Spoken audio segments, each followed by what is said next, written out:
¿Qué tiene este personaje de ti? Creo que todos los personajes, menos el asesino en serie, tienen algo de mí. Asesina, amigo, yo. Todos tienen un poco de mí, claramente. Gente que cuenta. Un podcast de César Zapata y Sobio Tereso.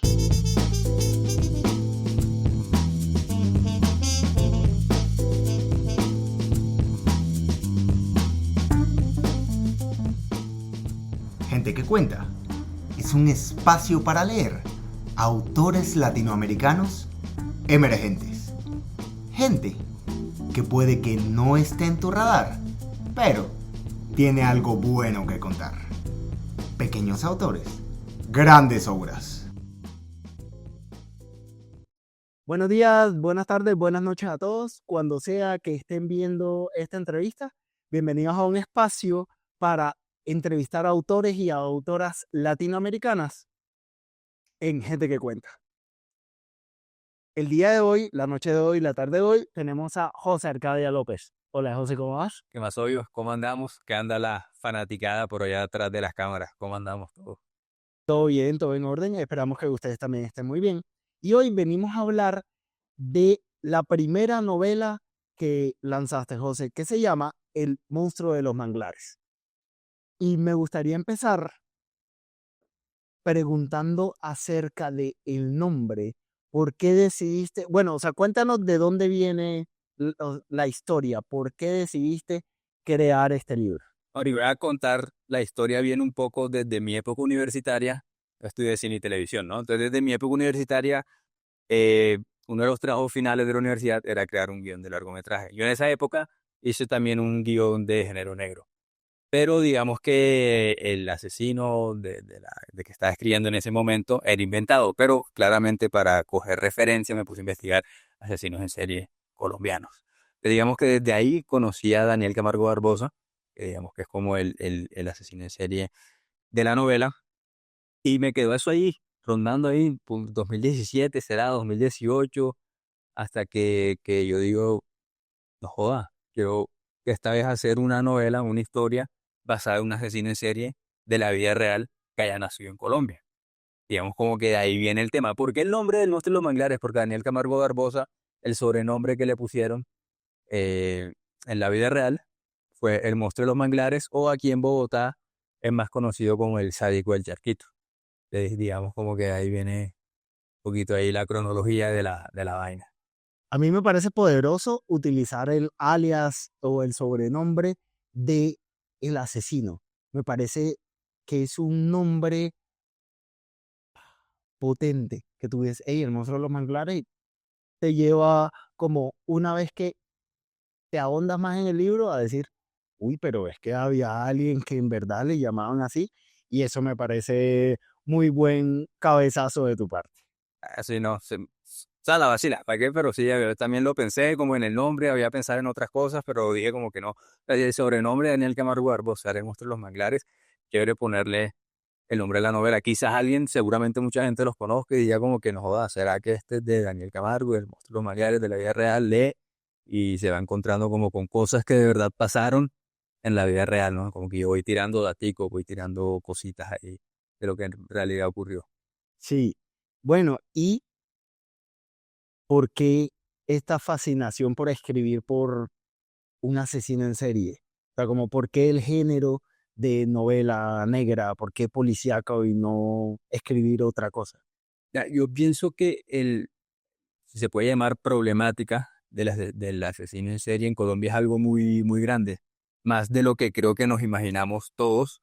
Tenemos el imaginario de asesino en serie, no sé, en gringos más que todos, quizás o algo de Europa, pero aquí en Colombia hay demasiados. O sea, demasiados, han habido demasiados, incluso Daniel Camargo Barbosa, él dice en sus entrevistas que asesinó a más de 150, más de 200 niños, ¿no? Es una locura si lo comparamos con los de Estados Unidos, que son los más reconocidos, que de pronto no llegan a 10, ¿no?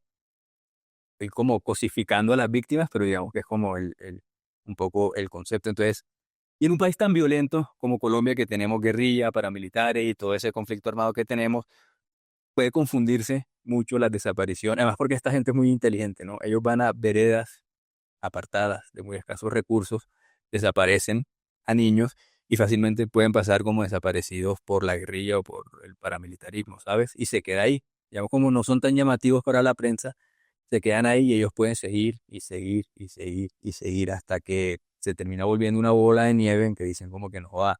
Han habido, no sé, 30 desapariciones en tantos lugares, como que sí está pasando algo raro, ¿no? Entonces, pienso que aquí en Colombia es una problemática que creo que se tiene en un país tan violento porque ellos generalmente nacen del tema de la violencia, de no tener familia, de no tener papá, de no tener mamá. Entonces no aprenden a conocer el amor en los primeros años de infancia, ¿no? Es súper importante y es uno como eh, de esas problemáticas que ellos empiezan a tener, empiezan como a cosificar a las personas, ¿no? Entonces yo también es una forma como, pues no sé si llamarlo denuncia, pero sino como una alerta, como que, oiga, miren, si existen asesinos en serie en Colombia, han existido, han sido terribles, más allá de que Garavito es como lo que más se conozca, pero han habido más que han sido de verdad una cosa tremenda y muy feo. Sí, entiendo. Y bueno, también es una especie de crítica y de alerta a la sociedad. Eso está muy bueno. Entrándonos en los personajes, tenemos a dos detectives, esta pareja de detectives, hombre-mujer, cada uno que le gusta trabajar solo por su lado, pero por azares de la vida y pues también por, digamos que el director los pone a trabajar juntos. ¿En qué te fijas tú para crear un personaje de este calibre y de novela negra? Eso vino como crear parejas de detectives, hombre y mujer, vino mucho de me inspiré mucho de novelas negras escandinavas, ¿no? Digamos que ahí utilizan muchas parejas de detectives, hombre y mujer, quizás no tanto en los 70 o 80, sino un poco más acá. También de series muy escandinavas, no sé, ahorita se me viene a la mente The Witch. Eh, y digamos como que de ahí viene ese concepto de querer crear parejas de detectives, hombre y mujer. Quise meterlo un poco aquí como en el concepto un poco colombiano. Digamos, tenemos a Elizabeth, que es una de las parejas detectives, que quiere como subir escalones dentro de la policía, pero se topa con una barrera, quizás podemos decir algo machista, creo que eso todavía sigue existiendo hoy en día, y también con barreras de haberla embarrado ella como dentro de su carrera detective y le empiezan a poner cargos que no empiezan a ser como tan importantes, ¿no? Entonces, digamos que de ahí también viene un poco la crítica de cómo hay casos que no son tan llamativos y a los policías no les empieza como a interesar eso porque no figuran en la prensa, pero bueno, digamos que aquí en la novela empieza a ser una bolita de nieve. Y el otro que tenemos a Martín, es excombatiente de las fuerzas militares de Colombia y bueno, también es como metiéndole un poco, quise meterle un poco como de cliché, por así decirlo, que tiene ese problema con la familia, con la hija y todo ese tema y bueno, eso también claramente va a tener su importancia dentro de la historia y cómo esas historias personales de alguna manera empiezan a convergir dentro de la novela y se empiezan a cruzar y bueno, como que crear esas cositas para mí fue de lo más, ¿cómo decirlo? Interesante a la hora de construir como la estructura de la novela. Sí, y además que el camino que va llevando cada uno que tiene que crecer en solitario, pero al mismo tiempo la interacción entre los dos hace que crezcan como pareja y que además se potencie esto de la individualidad y la singularidad de cada uno, parece muy bien ejecutado. Como a mí me encantó leer tu novela porque uno tiene capítulos muy pequeños, pero estos capítulos muy pequeños te dejan a ti con ganas de más y más y decir, uy, pero ¿qué está pasando en la historia? ¿Ahora qué va a pasar? ¿Cómo así? ¿Qué nuevo hallazgo han encontrado?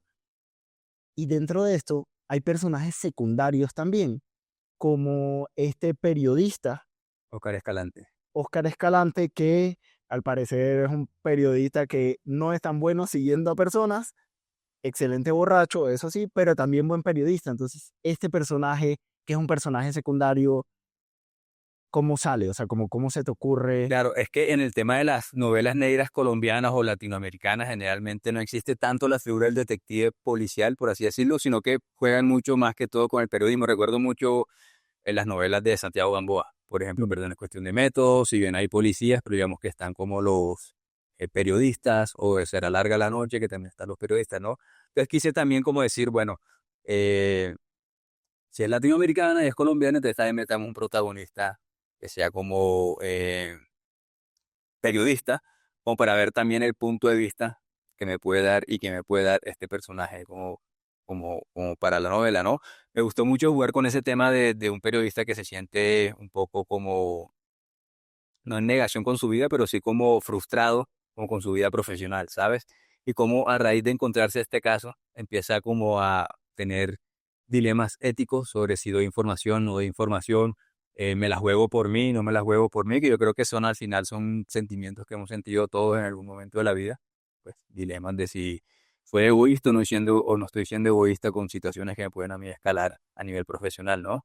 Es como que lo quise poner más que todo como con un personaje periodista y también me da la oportunidad de oxigenar un poco, de no ser siempre Martín y Elizabeth, sino también jugar también con el punto de vista de un periodista dentro de Colombia investigando nuestros estos casos de asesinos en serie y cómo puede ser el dilema ético que quizás puedan vivir el periodismo a la hora de transmitir la información hacia el público sobre una investigación que empieza a tomar bastante poder mediático.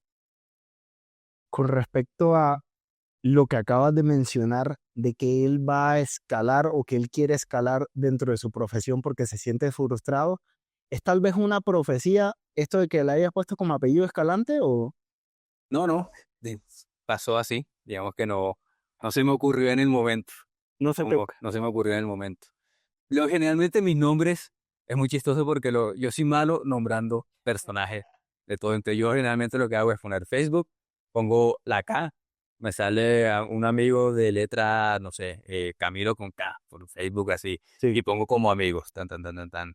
Eh, ruedo el mouse y el primero digo, bueno, tú es el nombre, me voy a, no sé, Sobio en Facebook, busco amigos, nombre, algún amigo tuyo y el apellido y así. Es una forma mía como de poner nombres y no trabarme tanto a la hora para seguir como con la historia. Ok, o sea, es azar totalmente los nombres. Totalmente. Ok, y este ¿Oscar? ¿Era que se llamaba? Oscar Escalante, sí. Está dentro de la novela como periodista y creo que era Borges el que decía que toda escritura es autobiográfica. ¿En qué tiene este personaje de ti?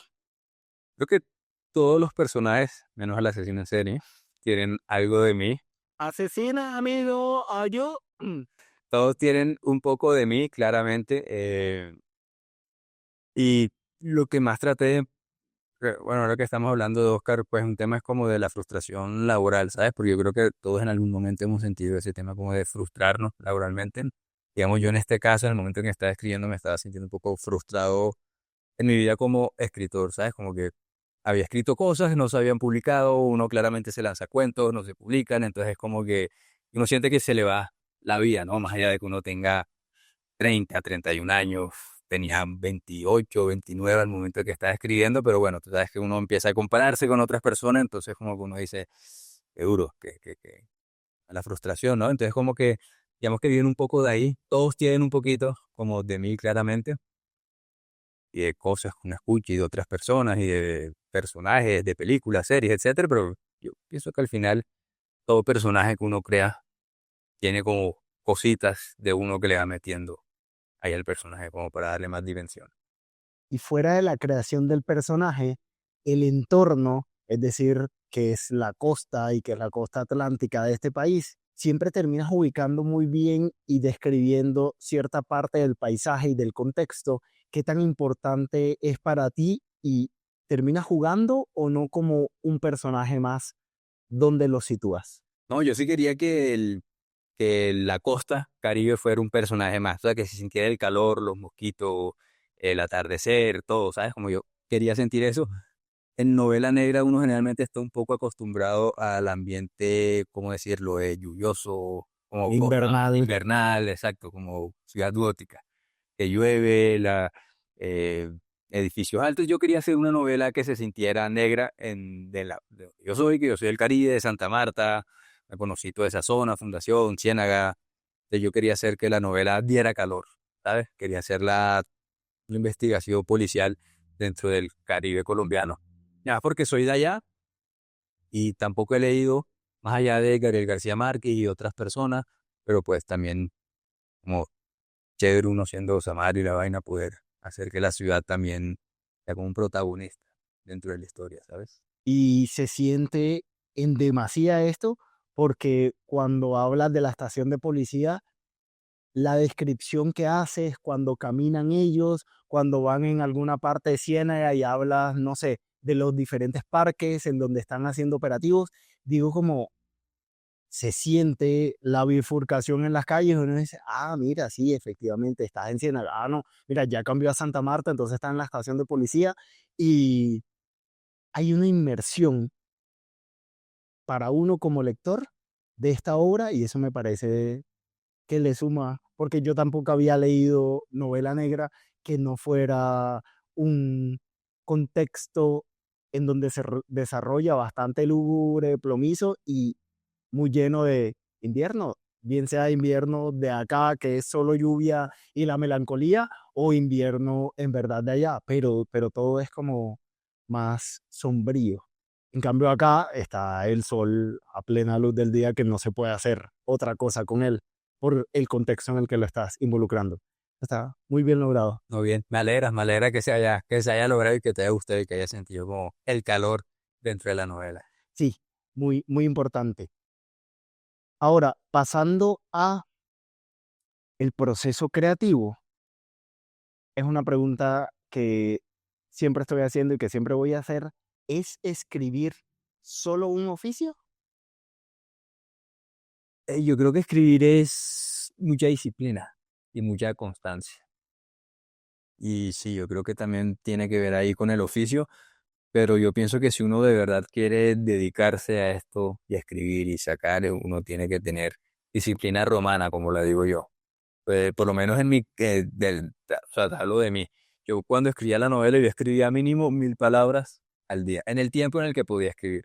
O sea, ponle que fuera de madrugadita, en la mañana, o en la tarde-noche, o en la noche. Pero no me levantaba, no sacaba el culo, no levantaba el culo de la silla hasta que tuviera 1000 palabras escritas como mínimo. Ya después de las 1000, ponle que avanzaba un poquito más, 2000, 1500, pero ya yo sentía que había hecho mi trabajo, ¿sabes? Entonces, claro, tuve escribir 1000 palabras al día, 1000 palabras al día, ya de lunes a domingo, ya tienes, ponle un promedio de 7000 y pico, quizás 8000, y ya tienes una vaina, o sea, ya tiene cuerpo el tema, ¿no? Entonces yo pienso, o sea, te digo 1000, pero no sé, puede ser 500 palabras, o sea, dependiendo de cada persona, pero es un tema de disciplina, de constancia y de lanzarte a escribir, ¿sabes? No tenerle miedo a esa vaina, es que la página en blanco y eso, o sea, uno escribe, tú terminas la primera edición, el primer borrador, y después ya empiezas a mirar el tema de la reescritura.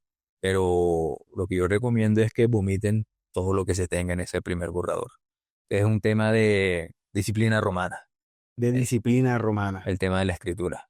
Ok, sabes más, tú eres más de la rigidez. Yo soy más de la rigidez. Eso de que no voy a tomar una copita de vino, voy a tomar fumar un porrito así para que la vaina fluya.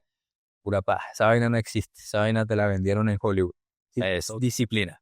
Disciplina es sentarte y ponerte a escribir. No hay fórmulas secretas, no hay nada. Es esa vaina.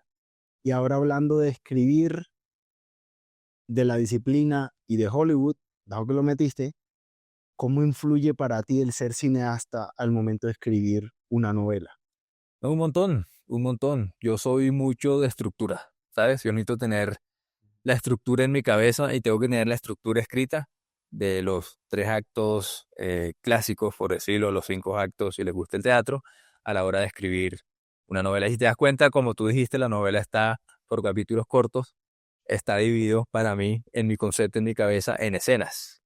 Entonces son escenas y las escenas de las películas son, pues son escenas que son, generalmente son rápidas, ¿no? Entonces también es lo que trato de hacer aquí.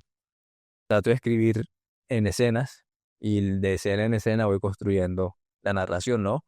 Pero entonces, al venir yo claramente del cine, pues tengo que tener la estructura de tener personaje protagónico, que tengan un objetivo dramático concreto, que tengan obstáculos, que los obstáculos vayan siendo como si saltaras una pared primero de 2 metros. Después de 4 metros uno sigue a pared de 8 y uno no se puede volver, por ejemplo, a un obstáculo después de la de 8 a 4, ¿no? Entonces digamos que hay que ser como muy estructurado a la hora, o yo soy muy estructurado a la hora de escribir una novela. Ok, ¿y por qué, dado que anteriormente tú escribías cuentos, decidiste explorar novelas? No, te voy a contar algo muy chistoso. Yo primero escribí esta novela. Ah, primero escribiste. Yo primero escribí esta novela, tenía unos cuentos escritos, 2, 3, ponle. eh, y me salió la oportunidad como de, oye, estamos buscando para hacer una antología de cuentos. ¿Tú tienes cuentos? Yo dije, oh, obvio, ¿cómo no voy a tener? Papi, entonces, Claro, claro que yo tengo. tengo 3, pero a ti te voy a decir que tengo un libro. Exacto. Fue así. Entonces yo en esa me puse a escribir más cuentos. Y por cosas de la vida, esa antología de cuentos que se llama Tardes de Fútbol salió primero, que la novela tuvo un año, digamos que fue una editorial un poco más pequeña y todo el tema tuvo como su año ahí en que se movió. También fue un tema para mí de aprender cómo era la movida, de buscar, de moverse uno, porque uno cree que no joda, publiqué y me va a llegar entrevistas, me llega gente y toda la vaina y que va, no llegó nada. Entonces uno se da cuenta que uno es el que tiene que también que moverse, ¿no? Pero digamos que sí, primero fue la novela. Yo primero escribí la novela y después por avatares de la vida salió primero una antología de cuentos. Bueno, interesante. Yo tenía entendido que era al revés, pero bueno, primero fue en la novela, que tiene mucho sentido porque me hablaste que lo primero que habías empezado era en la tesis, a Claro, escribir a escribir sobre... guión de largo, entonces digamos que uno de ahí ya viene como con la estructura de la cabeza, ¿no? Sí, tiene mucho sentido, ahora que lo mencionas. Bueno, me gustaría que nos hablaras de autores y de escritos, bien sea novela, poesía, cuento, que te inspiran y nos des recomendaciones. Voy a hablar de novela negra, como recomendaciones así. Una que me inspiró mucho fue la serie Bergman de 2 autores escandinavos, son 8 libros. La serie Bergman, el tipo es un psicólogo criminal y trabaja en la unidad de homicidio de Suecia. Creo que fue una gran inspiración las 8 novelas, en ese momento eran 6, si no estoy mal, a la hora de crear esto. Digamos que también hubo mucha inspiración de la serie de True Detective, primera temporada, las otras temporadas no existen. Entonces, la primera temporada fue como la gran, nada más porque son los paisajes de Luisiana, entonces digamos que también es una especie de sitio caliente. Hay pantanos, hay esas casas en Luisiana metidas dentro de los pantanos, y es como que también fue una gran inspiración. Me gustó mucho también aquí dentro de Latinoamérica lo que escribió Santiago Gamboa, sus novelas de género negro, pero todo es cuestión de métodos, Será larga en la noche, Colombia Psycho, un poquito ya más adelante, también como me ayudaron mucho a la creación de esta, la serie de Kurt Wallander, ahorita se me fue el nombre de Mankel, apellido Mankel, sueco también, Henning Mankel, si no estoy mal, bueno, me corriges ahí en la edición si el Sí. tipo es mal. Digamos que tuve mucha influencia escandinava, gringa también, Dennis Lane. Leí mucho Dennis Lane también a la hora de crear esto. Muchas películas, Seven, Zodiac, como que también fue, ¿sabes? Como que fue un rebusque de buscar cosas de género negro que yo dijera, no joda, esta vaina aquí está mal. Digamos como recomendación, la última que leí fue una argentina llamada El Jardín de Bronce. Tiene una serie de HBO y la novela es muy buena, sobre la desaparición de una niña. Entonces, el protagonista, que es el papá, pasa un tiempo buscando a la niña. Entonces, Jardín de Bronce tiene su serie en HBO, la novela es bastante buena, como que se las dejo. Esa es la recomendación. Y hablando de crear y de creer, ¿con qué crees tú que se quedan los lectores una vez que leen El monstruo de los manglares? No ¿Qué sé, sentimiento hay? ¿Qué emoción crees? te la reboto. Dime tú que fuiste lector, con qué te quedaste? Es que para mí a través de toda la lectura estaba la constante de decir, ¿y qué va a pasar ahora? ¿Y qué va a pasar ahora? Y luego cuando vuelven, digamos que a la escena de el manglar y que es casi el finalizar, yo digo, uy, qué interesante. Y me empecé a hacer ideas de cómo iba a terminar. Y fui confirmando una parte de esa idea, pero luego pudiste darle un giro de tuerca que no me vi venir y dije, se nota la cancha, este man sabe lo que está escribiendo, me sorprendió y me gustó que me sorprendiera, porque si no, tal vez no iba a ser obvio lo que yo tenía pensado, pero para mí sí. Entonces me gustó. Y yo con lo que me quedé de sentimiento, esta novela era no el camino del héroe, porque no terminan siendo totalmente héroes, porque siempre quedan como con ganas de más los dos Sí, detectives, pero sí la evolución como persona, de que no importa de dónde partamos nosotros y que tengamos totalmente un pasado que nos obligue a hacer algo, podemos cambiar. chévere. Pero no, chévere, me gusta. Porque realmente puedo hablar, pero puede sonar muy egocéntrico, pero tú que lo leíste, me hace chévere como de lo que te quedó con la novela y le agradezco un montón. No, yo agradezco haberla leído porque me pareció buena y por eso es la entrevista y por eso estamos promocionándolo, porque me pareció muy, muy bueno. ¿En qué estás trabajando ahora? ¿Qué estás escribiendo? Eh, Estoy en la investigación de seguir con estos detectives, porque la idea mía es, no sé si hacer una saga, pero por lo menos sí quiero tener varios libros de estos detectives, varios libros, pero de estos detectives, y quiero seguir con el mismo fenómeno true crime, por decirlo de alguna manera. Entonces, digamos, estaba en Santa Marta, en Taganga, con exmilitares israelíes, ahí se las tiro. Hubo algo que pasó en Taganga con exmilitares israelíes, los que conocen sabrán de qué estoy hablando y los que no, pues vamos a ver cuándo saldrá la segunda parte de esta novela, que la idea es que sean como, o sea, que cada novela se puede leer de forma independiente, pero el que las vaya leyendo pueda seguir una narración más que todo como de evolución de personajes, ¿sí? Y solamente uno va tirando daticos de lo que pasó anteriormente, pero sí sería chévere como que cada novela sea como independiente. Como la serie de Batman de los años 90, la animación. Uno veía un capítulo y era suficiente, tú la tenías. Pero si seguías la serie, como que sí veías como evolución dentro de Batman, ahí en la serie de los 90. Entonces, es como seguir con estos. Me gustará leer eso porque ahora tengo la intriga de cómo se ve en una novela lo que sale en televisión o en el cine, bueno, más que todo en la serie de anteriormente, Claro, cómo lo pones. Porque lo he visto en películas también cuando son sagas que algunas veces no están conectadas entre sí, sino hasta la tercera o hasta la última. Y en esa última te tienen que hacer conexiones con el pasado y digo, hey, me gusta cómo está conectado esto para explicarte. Por si la estás viendo, solo estás viendo claro, la última, te tienen que explicar de dónde salió claro. ese personaje que hasta la mitad de la película no existía y por qué es importante. Entonces me interesa y me intriga saber cómo se hace eso y ver cómo lo haces tú. Tengo una pregunta, dos preguntas, mentira, y una petición. La pregunta insignia de este podcast tiene que ver con la sinestesia. Si uno está leyendo El monstruo de los manglares, ¿a qué huele tu libro? Yo creo que debo oler a barro, a sangre y a sudor. Barro, sangre y sudor. Y de pronto, y yo también creo que hay un olorcito ahí de sal marina, del mar y todo el tema. Creo que por ahí puede oler de lo que se me ocurra así En el ambiente. en el ambiente, sí. Cool.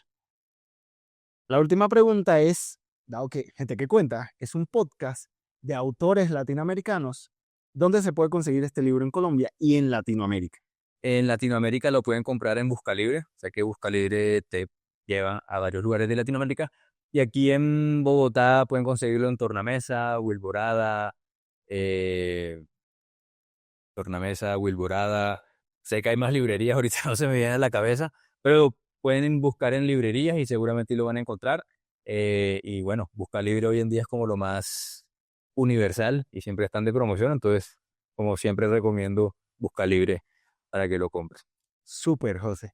Y ahora, el final sería que tú, por favor, nos leyeras un capítulo de tu libro para antojar un poco más a los lectores y lectoras a que lo compren. ¿De acuerdo? Conclusiones aceleradas, imprevistos, violencia y una pareja de detectives que quiere esclarecerlo todo. De eso versará la siguiente historia. Capítulo 1 de la novela El monstruo de los manglares, por José Arcadio López, autor colombiano, radicado en Bogotá. Capítulo 1. El disparo pasó silbando cerca de Elizabeth. Ella se cubrió la cabeza. Le latía tan rápido el corazón que lo sentía retumbar en sus oídos.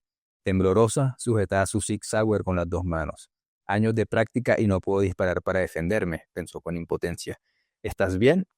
Se encontraba en shock. Quería reaccionar, pero su cuerpo no respondía. Otros disparos se estrellaron contra el sofá detrás del cual se parapetaba. Voy a morir, pensó. Ya no sabía qué hacer.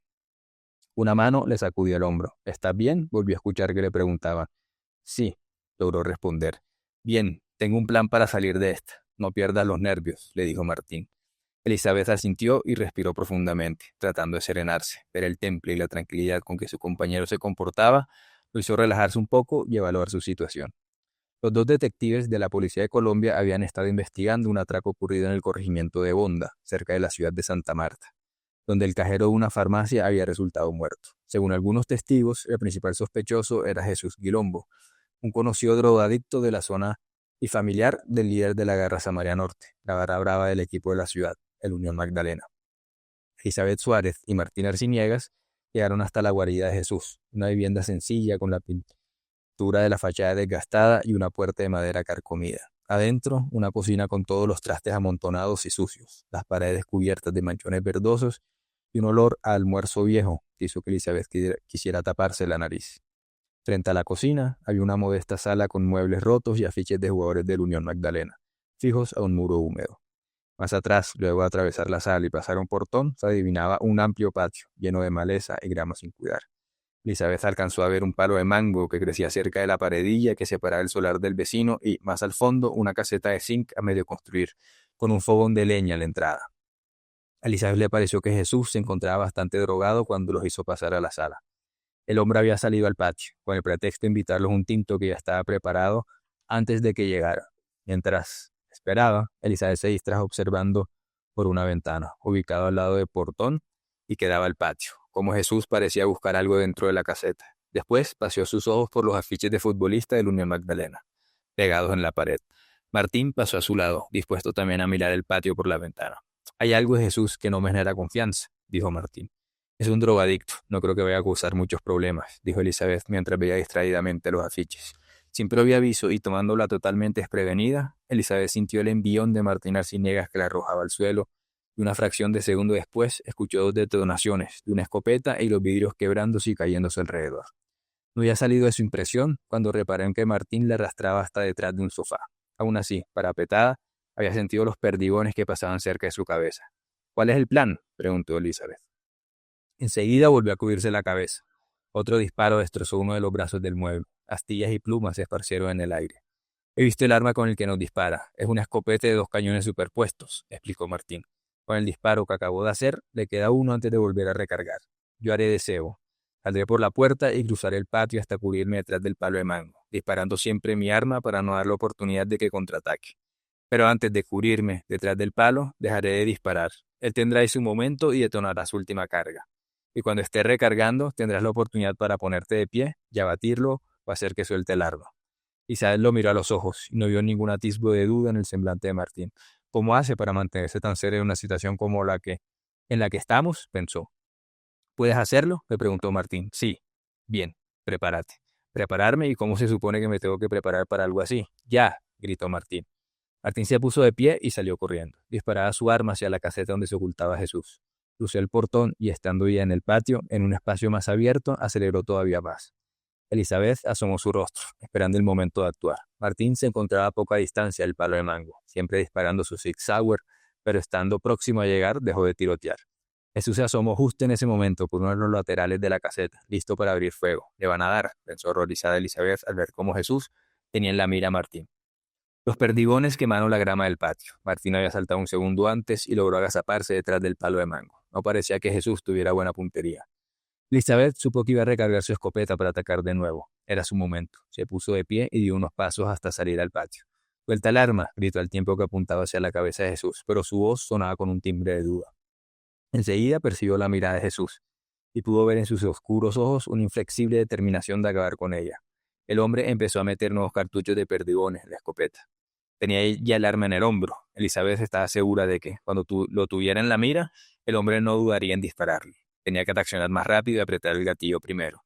¿Por qué no dispararle y acabar con él? Cerró sus ojos e hizo todo el esfuerzo, pero no pudo. 2 detonaciones sonaron y un cuerpo cayó al suelo. Elizabeth abrió los ojos y vio a Jesús tendido en la tierra, mascullando alguna frase que no alcanzaba a escuchar. Se volteó y miró a Martín, que con rapidez recargó su Sig Sauer. Elizabeth asintió al ver cómo, con un gesto, Martín le indicaba que fueran hasta Jesús. En su agonía, el hombre decía algo que era del todo incomprensible. Los 2 detectives se acercaron a él. El moribundo murmuraba algo mientras su vida se apagaba. Todo fue culpa del monstruo, balbuceó. Dejó de respirar. Gente que cuenta.